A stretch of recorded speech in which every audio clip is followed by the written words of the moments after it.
Hello, my name is Kiera, and what we're going to do here today is we're going to talk about your new diagnosis, what your new diagnosis means, and a new medication that you will be started on, and some of the side effects of the medication and what the medication does to the body. So you're here today because you have just been diagnosed with heart failure with a reduced ejection fraction. So what that means is that your heart is not functioning to its full potential. Your heart is functioning under halfway, and your heart is not pumping good enough to be able to supply the rest of your body with the oxygen in the blood and the nutrients that's needed. So this could be the reason why, well, this is the reason why you're feeling short of breath, you're having some leg swelling, and you be feeling tired very often. So with that being said, we would like to start you on a new medication. The new medication is called Sacubitril / valsartan. The medication is newly approved, back in 2015 by the FDA, Food and Drug Administration. It's approved for people like you who have heart failure with reduced ejection fraction, whose heart is not pumping very well. So it will help you feel better, and it help you to live longer because it's going to make your heart work better.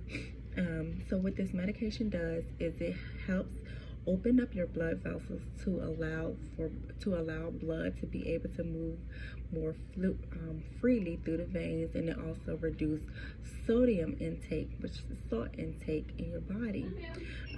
This medication will help you feel a lot better, and there is some side effects that's related to the medication.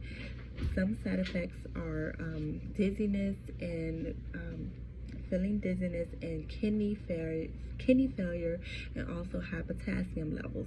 So we will definitely have to monitor very closely your blood work to make sure your potassium is staying in a safe level, because if your potassium is elevated, sometimes they can cause heart dysrhythmias, which means your heart can be abnormal, or you can feel like your heart is racing.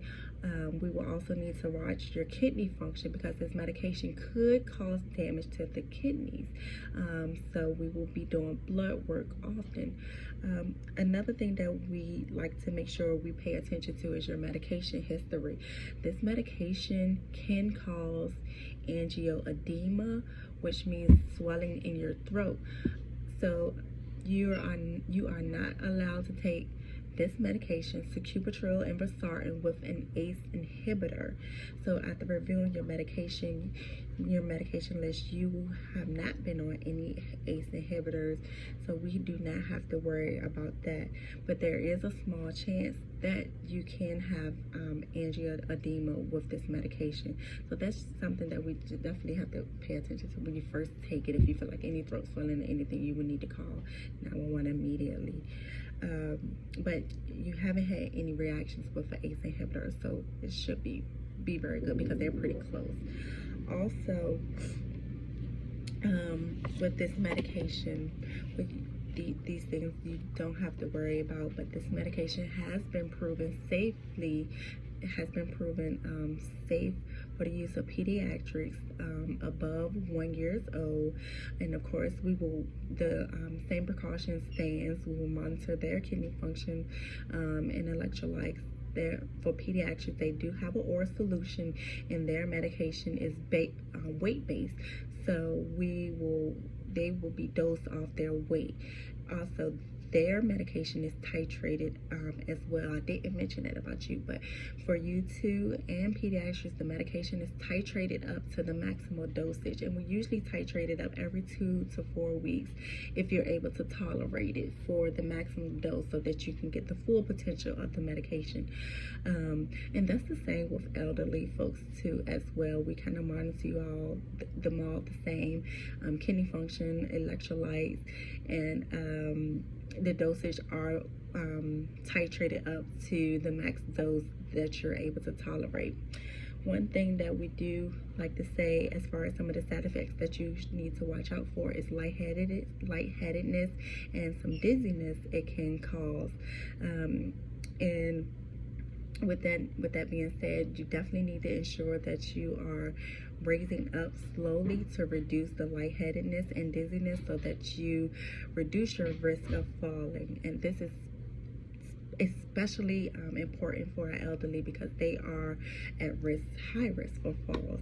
But we want you to be mindful too when getting up, because it can definitely make you a little lightheaded and dizzy. You will monitor your blood pressure and everything at home, and let us know if your blood pressure is running too low, and we will follow up with you regularly. Now, I can talk to you a little bit about how the medication works. So the medication, what the medication does is when you take it, the medication is broken down into a different compound where the body is able to use it, the medication, and the medication is traveled. The medication is traveled to the target site to help work on a specific area where the medication will take effect on. Once our body used the medication, the remaining of the medication that our body did not use, we get rid of it through urination, and we get rid of it when we have bowel movements. Which is nothing that will affect you. You won't see anything, nothing should change when looking at your urine or your bowels. But yes, that is where we at. I wanted to give you a history of why we use this medication and how it can make you better. So hope this helps. Thank you.